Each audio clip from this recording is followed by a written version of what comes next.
長者跌一跌，隨時可大可小，唔少長者都有肌少症嘅情況出現。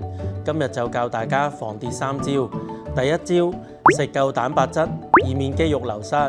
長者要每日多食肉、魚、蛋同豆類去攝取足夠蛋白質，仲要平均分3餐食，咁會吸收得好啲。第二招，抗阻運動，淨係散步唔夠㗎，要練肌肉，可以試下坐喺度抬腿，坐下無影凳，或者用彈力帶拉下，每一下5至10秒，每次做10下，每日做2至3次，肌肉先會生返出嚟。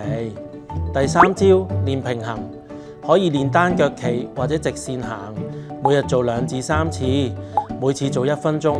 呢個動作可以訓練大腦同肌肉嘅協調，跌倒嘅風險即刻降低晒。記住，肌肉係長者嘅防跌盔甲。覺得有用，記得 like 同 share 俾屋企嘅長輩啦。